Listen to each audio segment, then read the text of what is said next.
இப்போ அண்ணா யூனிவர்சிட்டி இஷ்யூவை பொறுத்தளவில் நடந்து ஏறக்குறைய ஒரு 10 நாள் ஆயிருச்சு. இன்னைக்கும் மக்கள் மத்தியில் பெரிய ஒரு கோவத்தை ஏற்படுத்தக்கூடிய ஒரு இஷ்யூவாக இருக்கு. ஸ்டார்டிங்கில் நாம் தமிழர் கட்சிக்காரங்க போராட முயற்சி பண்ணுறாங்க. அதே போல் பிஎம்கேவும் போராட்டங்கள்லாம் நடத்த ட்ரை பண்ணுறாங்க. கவர்மெண்ட் கொஞ்சம் கடுமையாக தான் எல்லாத்தையுமே டீல் பண்ணுறாங்க, எல்லாத்தையும் அரெஸ்ட் பண்ணிடுறாங்க.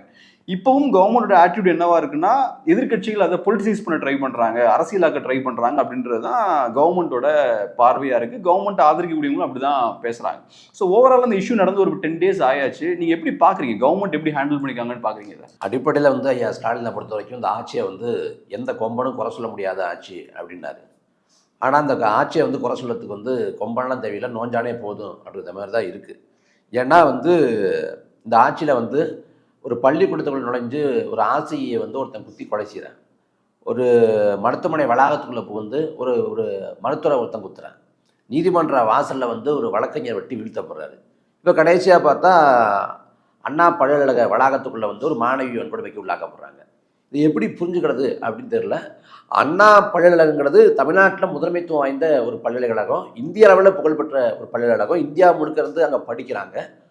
அப்படிப்பட்ட ஒரு பல்கலைக்கழக வளாகத்துக்குள்ளே இப்படிப்பட்ட கொடுமை நடக்குது. அருகாமையில் பார்த்தா ஆளுநர் மாளிகை இருக்குது, எதுக்கு இந்திய தொழில்நுட்ப நிறுவனம் ஐஐடி இருக்குது, எதுக்கு காந்தி மண்டபம் இருக்குது. எப்படி பார்த்தாலும் ஒரு கண்காணிப்புக்குள்ள மிகுந்த கவனத்துக்குள்ளே இருக்கக்கூடிய ஒரு பகுதி. அந்த பகுதிக்குள்ளே யாரோ ஒருத்தன் உள்ள நுழையிறவன் பின்பலத்தை பார்த்தா அவன் சரித்திர பதிவேடு குற்றவாளி. 20க்கும் மேற்பட்ட வழக்குகள் இருக்குது. அவன் காவல்துறையால் உளவுத்துறையால் கண்காணிக்கப்படக்கூடிய ஒரு ஆள். அவன் இரவு நேர வேளையில் அந்த வளாகத்துக்குள்ளே உழவுறான் அப்படின்னா அவன் அன்னைக்கு திடீர்னு ஏறி குதிச்சு போய் அப்படி பண்ணலை. தொடர்ச்சியாக அங்கே உழைவிக்கிட்டு வந்திருக்கான், தொடர்ச்சியாக இது போன்ற குற்றங்கள் ஈடுபட்டு வந்திருக்கான், அன்னைக்கும் ஈடுபட்டிருக்கான். இதுக்கு முன்னாடி பாதிக்கப்பட்டவங்க எல்லாம் துணிவோடு வெளில சொல்லலை, அந்த தங்கச்சி வெளில சொல்லிட்டான். அதில் நீங்கள் யோசிச்சு பாருங்க, மேற்கு வங்கத்தை நடந்த மருத்துவர் பாலியல் வன்கொடுமை, ஆசிபாவோட பாலியல் வன்கொடுமை, பெரும்பான்மை பாலியல் வன்கொடுமை என்ன பண்ணுறாங்கன்னா, அந்த குற்றவாளி என்ன பண்ணுறாங்க அப்படின்னா அவங்க கொண்டுறாங்க. ஏன் கொள்றான் அப்படின்னா போய் வெளில சொல்லுவாங்க அப்படிங்கிறதுனால. ஆனால் இந்த குற்றத்தை பொறுத்த வரைக்கும் பாலியல் வன்கொடுமை பண்ணிட்டு அப்படியே விட்டு போயிடுறான். அந்த தங்கச்சி படித்தவ வெளில போய் புகார் கொடுத்துருவான், சொல்லிடுவாங்கிற பயம் கூட இல்லை. ஏன்னா வெளில போய் சொன்னாலும் என்னை எதுவும் செய்ய முடியாதுங்கிற ஒரு அசட்டுத்தனமான ஒரு துணிவு, தைரியம். அது வெறுமனே அவனோட குணாதிசயத்துலேருந்து வரல, அதிகார பின்புலம், அதிகார வலைப்பின்னல். அதனால தான் இந்த வேலை நடக்குது. 23ஆம் தேதியே 10 பேரை எடுத்துறாங்க. 10 பேரை எடுத்து காவல் நிலையத்தில் 10 பேர் எடுத்து யார் அப்படின்னு கேட்குறாங்க. கேட்டுட்டு விட்டுறாங்க, இந்த ஞானசேகரங்கிறவங்க விட்டுறாங்க. அவன் வீட்டுக்கு போயிடுறான். அதுக்கு பிறகு இந்த விஷயம் பெரிய அளவில் பூதாகரமாக ஆகுது, செய்தியாக மாறுது, அரசியல் தான் கூடுதுங்கிற பிறகு தான் அவனை பிடிக்கிறாங்க. 15 பேர் ஆய்வு பண்ணுறப்ப இவன் சரித்திர பதிவேடு குற்றவாளி, இவன் இதே போன்ற வழக்குகளில் செயல்படுத்தப்பட்டிருக்கான் அப்படிங்கிறப்ப அப்பயே பிடிச்சிக்கலாமே. அப்போ என்னன்னா, இந்த வழக்கில் இவ்வளவு அரசியல் அழுத்தம் கொடுக்கப்பட்ட பிறகு ஒரு வழி இல்லாமல் அவன் கையை ஒடிக்கிறது, காலை ஒடிக்கிறது. இப்போ நாளைக்கு குண்டாஸ் கூட அவளை போடலாம். ஆனால் இதில் ஞானசேகரனோட தொடங்கி ஞானசேகரனோட முடியலை. அது முதல் செய்தி. அவன் ஒரு பிரியாணி கடை நடத்துகிறான், அவன் திமுகவோட பல நிகழ்வுகளில் பங்கேற்கிறான், அமைச்சர் மாசுவோட இருக்கக்கூடிய பல புகைப்படத்தை பார்க்க முடியுது. இன்னும் சொல்ல போனால் அவன் வீட்டில் மாசு உட்காந்து சாப்பிட்ற மாதிரி புகைப்படத்தையும் பார்க்க முடியுது. அப்போ மாசுவோட அவன் இருக்கான்னா மாசுவுக்கு தெரிஞ்சவனா, இல்லை மாசுவுக்கு தெரியாது அப்படின்னா மாசுவுக்கு அவனை அறிவுப்படுத்தது யார்?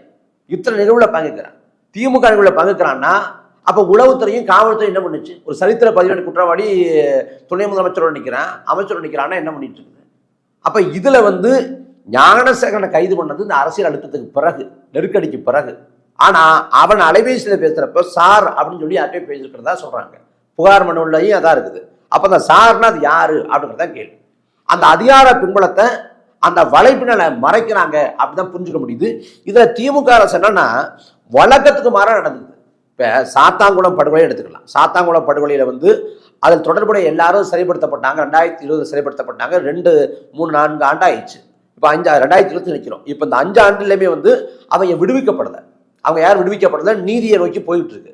அப்போ இந்த சாத்தாங்குளம் படுகொலைக்கு நீதி வேணும்னு யாரும் போராட போறதில்லை, ஏன்னா நீதி கிடைச்சிச்சு ஏறக்கூடிய. ஆனால் இந்த விவகாரத்தில் நீதி இன்னும் கிடைக்கல. நீதி கிடைக்குமான்னு தெரியல. ஏன்னா ஒரு 2 மாதம் 3 மாதம் கழிச்ச பிறகு இதுக்கு ஊடக வெளிச்சம் குறைஞ்சிடும். அப்போ இந்த வழக்கு நீதிமன்றத்தில் நிற்காம இல்லை இழுவையில் போனால் அப்போ என்ன ஆகும்? அப்போ நீதி வேணும்னு போராடுறாங்க. இதுக்கு முன்னாடி அதிகார பின்புலம் இருக்கு, யாரா பின்புலத்தில் இருக்கா, யார் அந்த சாரு அப்படின்னு கேட்குறாங்க.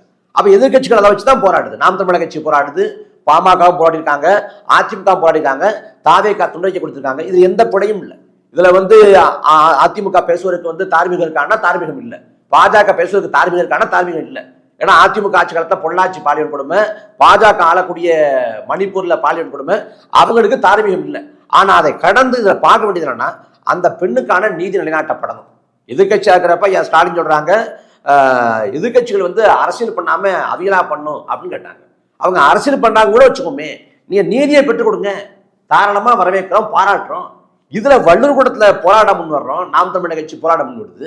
போராட்டம் முன் வர்றப்ப அனுமதியை மறுக்கிறீங்க. வள்ளுவர் கோட்டை இருக்கிறதே இன்னைக்கு வந்து போராட்ட களமா தான். எல்லா போராட்டங்களும் இப்போ ஆயிரக்கணக்கான போராட்டங்கள் நடந்திருக்கு.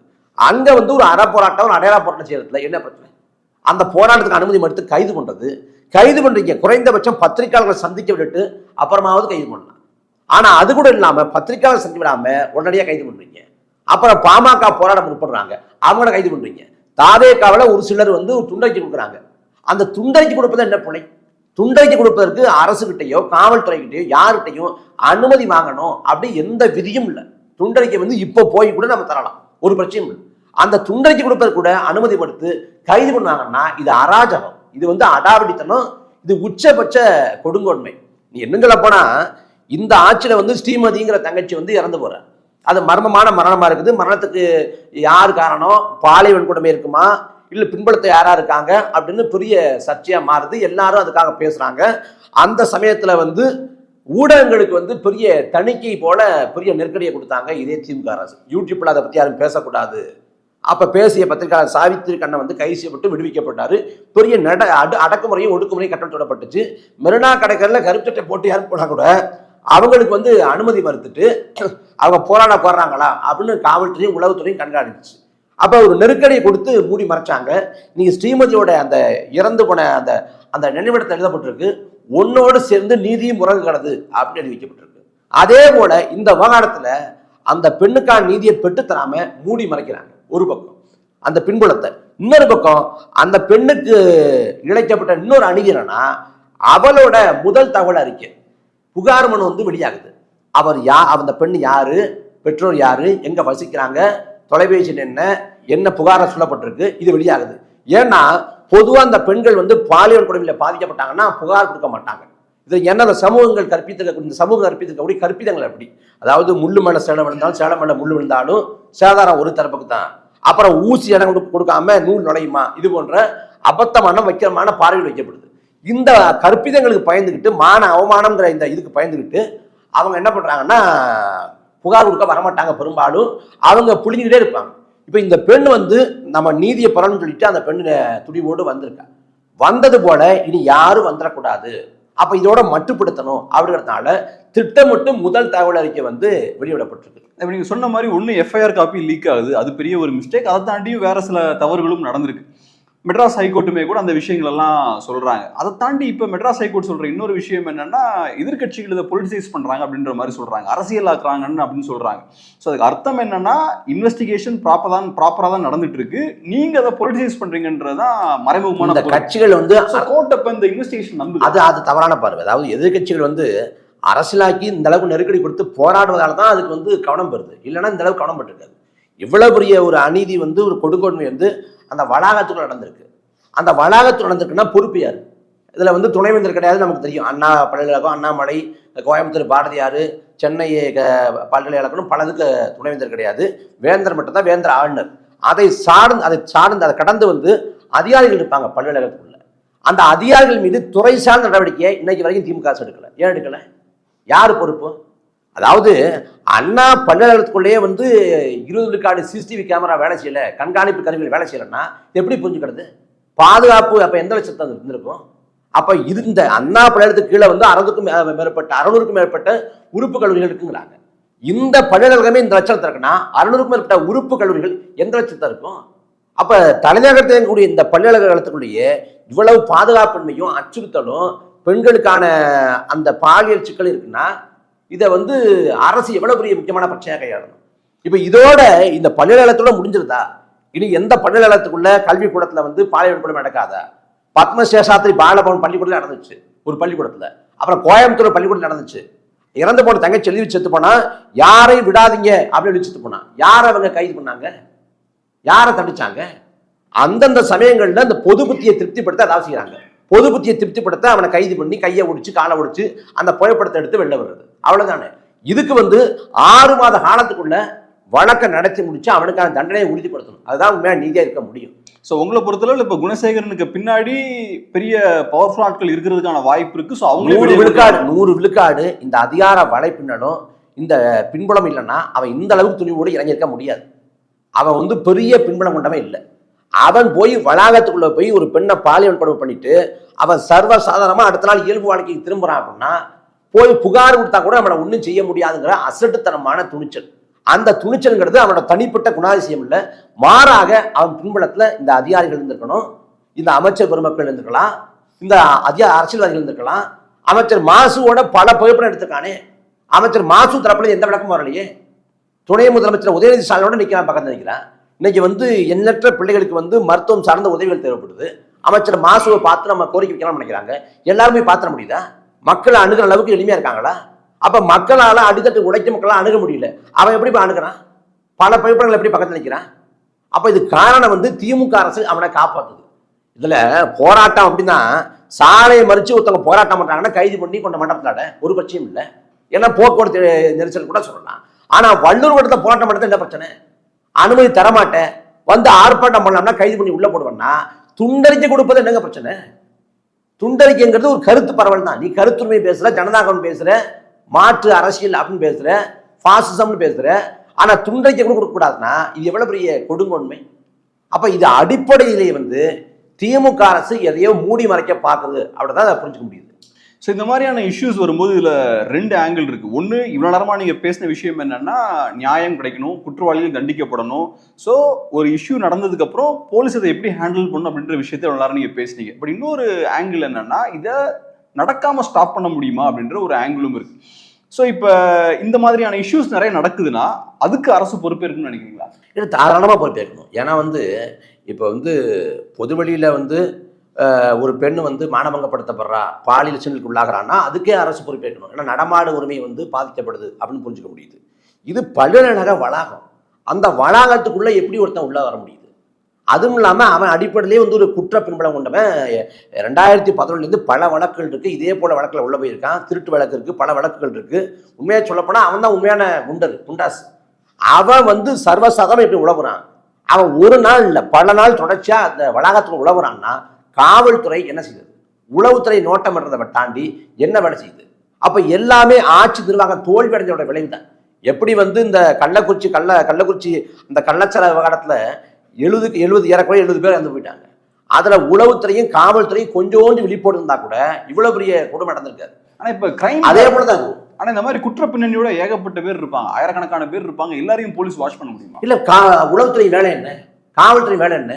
திமுக யார் திட்டுறாங்க, திமுக யார் விமர்சிக்கிறாங்க, திமுக திட்டுறவங்க விமர்சிக்கிறாங்க, யாரோட தொடர்பு இருக்காங்க, யாரோட பேச்சுட்டு இருக்கிறாங்க, அவங்களோட தனிப்பட்ட வாழ்க்கை பின்புலம் என்ன, யாரோட வாழ்ந்துட்டு இருக்கிறாங்க, இதை நோட்டம் பண்றதா, இதை கண்காணிக்கிறதா? நீங்க ஒரு பொதுவான இடம் எங்கேயோ ஒரு இடத்துல கூட சொல்லலையே. அந்த பல்கலைக்கழக வளாகத்துக்குள்ள அவனுக்கு என்ன வேணும்? பக்கத்துலேயே ஆளுநர் மாளிகை இருக்கு. ஆளுநர் மாளிகை எவ்வளவு பெரிய நிலப்பரப்பு, எவ்வளவு பறந்து விழுந்த நிலப்பரப்பு. அந்த ஆளுநர் மாளிகைக்குள்ள யாராவது ஒருத்தன் உள்ள குதிச்சுட்டான், இதே போல விட்டுருவீங்களா? வாய்ப்பு இருக்கா? போக முடியுமா? அப்ப அதை எவ்வளவு கவனமா கையாளுறீங்க? அப்ப இதுக்குள்ள எப்படி போக முடியுது? அப்ப அரசோட நிர்வாக தோல்விதான் இது காரணம். அரசு எல்லாருக்கும் தோல்வி அடைஞ்சிச்சு. நீங்க இன்னும் சொல்ல போனா காவல்துறையின் பொற்காலம் அப்படின்னு ஸ்டாலின் சொல்றாங்க. காவல்துறையோட பொற்காலம் அந்த காலம்னு 100 விழுக்காடு உண்மை, மாற்று கருத்து இல்லை. காவல்துறைக்கு பொற்காலம் தான், ஆனா மக்களுக்கு தான் அது போதாத காலம்.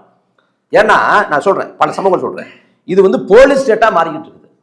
தடியெடுத்தவங்க பூரா தண்டல்காரங்கிற மாதிரி காவல்துறை கண்மூடித்தனமாக அதிகாரத்தை பயன்படுத்துறாங்க. இங்க வருண்குமார்னு ஒரு அதிகாரி எவ்வளவு பெரிய ஒரு தவறா அதிகாரத்தை பயன்படுத்தாரு எல்லாருக்கும் தெரியும். இதே அண்ணா பல்கலைக்கழக விவகாரம் குறித்து ஒரு கடைநிலை காவலர் நியாயமான ஆதங்கத்தை அரசுக்கு எதிரான தனது மாற்று கருத்தை பதிவு பண்றாரு சமூக வலைதளத்துல. அவரை உடனடியாக இடைநீக்கம் பண்றீங்க. அதே சமயத்துல இந்த வருண்குமார்ங்கிற இந்த அதிகாரி டிஏஜி பதவி உயர்த்தப்பட்டிருக்காரு. அவர் என்ன பண்றாருன்னா சண்டிகர்ல போய் பேசுறாரு. ஒரு ஜனநாயக இயக்கத்தை மக்களால் வாக்களிக்கப்பட்டு 38 லட்சம் வாக்களை பெற்று மாநில கட்சி அங்கீகரிக்கப்பட்ட ஒரு கட்சியை பிரிவினைவாத இயக்கம்ங்கிறார். அது யாருக்கு அடுத்து? காவல்துறையும் கெடுத்தா, வருண்குமாரையும் கெடுத்தா. சங்கர் சிவாலை பார்த்து நாங்கள் மனு கொடுத்தோம். மனு கொடுக்குறப்ப சங்கர் சிவா சொல்றாரு எங்க கருத்து இல்லைங்கிறாரு. அப்ப உங்க கருத்து இல்லைன்னா இப்படி கருத்து சொல்வதற்கான உரிமை உண்டா? இப்ப திமுக இந்து விரோத கட்சி அப்படின்னு சொல்லிட்டாருன்னா அவரை விட்டுருவீங்களா? அது போல அப்ப அவர் வந்து கருத்து சொல்றாரு, இன்னைக்கு வந்து என்ன வேணாலும் பண்ணலாம், யார் வேணா பொய் வழக்கு போடலாம், கைது பண்ணி அலைபேசியில் இருக்கக்கூடிய தனிப்பட்ட ஒளிநாடாக்கள் எடுத்து வெளில விடலாம் அப்படின்னு ஒரு குற்றவாளி செய்யக்கூடிய குற்றங்களை எல்லாம் செய்தார் வருண்குமார். நடவடிக்கை இல்லை. அதே போல இந்த ஆட்சியில 16 என்கவுண்டர் படுகொலைகள், காவல்துறை வந்து கையை முறிக்குது, காலை முறிக்குது, பல்ல பிடுங்குது, நடவடிக்கை இல்லை. போன ஆட்சி காலத்தை நீங்க தான் பேசுனீங்க, சாத்தான்குளம் படுகொலைக்கு தான் பேசுனீங்க. இன்னைக்கு 25க்கும் மேற்பட்ட சாத்தான்குளம் படுகொலை போல பல மரணங்கள், காவல்துறை மரணங்கள்.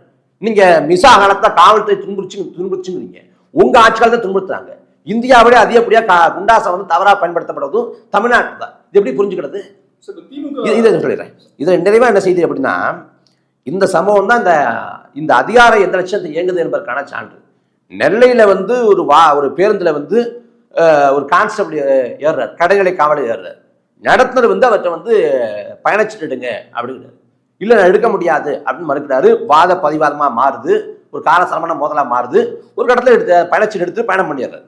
ஆனா அந்த வாத பிரதிவாதமா மாறின அந்த காரசாரமான உரையாடலை வந்து காணொலி பதிவாக பதிவு செய்யப்பட்டு சமூக வலைதளங்கள்ல உளவிடப்படுது. உளவிட்ட உடனே நீ ஒரு போலீஸ்கிட்டே போய் டிக்கெட் கேட்பியா அப்படின்னு இந்த காவல்துறை என்ன பண்ணுதுன்னா, அடுத்த 2 நாட்கள் தமிழ்நாடு முழுக்க பேருந்து நடத்துனர்கள் மீது, ஓட்டுநர்கள் மீது வழக்க போடுறாங்க. நீ வந்து தள்ளி நடத்திட்ட, நீ வந்து உடை போடல, சரியா உடை போடல, சிறுடை போடல, அப்புறம் ஷீட் பெல்ட் போடல அப்படின்னு பல பொய்களை சொல்லி பல வழக்களை போடுறாங்க 2 நாள் வரைக்கும். இங்க சிபிஐ வந்து மத்திய அரசின் கட்டுப்பாடுல இருக்கு, இங்க வந்து காவல்துறை மாநில அரசின் கட்டுப்பாடுல இருக்கு. சிபிஐக்கும் காவல்துறைக்கும் மோதல் வருது தான் புரிஞ்சுக்க முடியுது, ஏன்னா கட்டுப்பாடு வேற ஒரு இடத்துல இருக்கு. ஆனா இங்க போக்குவரத்துறையும் காவல்துறையும் ஒரே அரசின் கட்டுப்பாட்டுல இருக்கு. 2 துறை வந்து பகிரங்கமா மோதிக்குது. அப்படி 2 நாள் வரைக்கும் வழக்கு போட்ட பிறகு இந்த தமிழ்நாட்டின் முதலமைச்சர் என்ன பண்ணாரு, என்ன விளையாட்டு தான் பண்றீங்க, தேவையில்லாம எதுக்கு வழக்கு போட்டுருக்கீங்க அப்படின்னு ஒரு நொடிப்பொழுதை சொல்லியிருந்தா முடிஞ்சிருக்கும். 2 நாள் வரைக்கும் இந்த கலைவர் நடந்து 3வது நாள் என்ன பண்றாங்கன்னா, அந்த நடத்துனரையும் அந்த ஓட்டுநரையும் பார்க்க வச்சு 2 பேரும் கையில தேநீர் கோப்பையோட இருந்து 2 பேரும் மனசு விட்டு பேசி கட்டி பிடிச்சி அதை காணொலி பதிவாக எடுத்து போட்டு வழக்குகள் அப்புறம் திரும்ப போடுறாங்க. இங்க ஆட்சி நிர்வாகம் நடக்குதா இல்ல நாடகம் நடக்குதா? இந்த இஷ்யூவை திமுக கூட்டணி கட்சிகள் எப்படி ஹேண்டில் பண்ணாங்கன்னு பாக்குறீங்க?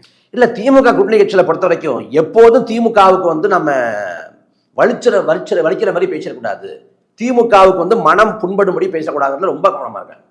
இங்க வந்து காவல்துறை வந்து அரசோட உத்தரவுக்கு கீழ்ப்படியணும். காவல்துறை வந்து தன்னாட்சி அமைப்பும் இல்லை, தன்னிச்சை செயல்படுவதற்கான அதிகாரமும் இல்லை.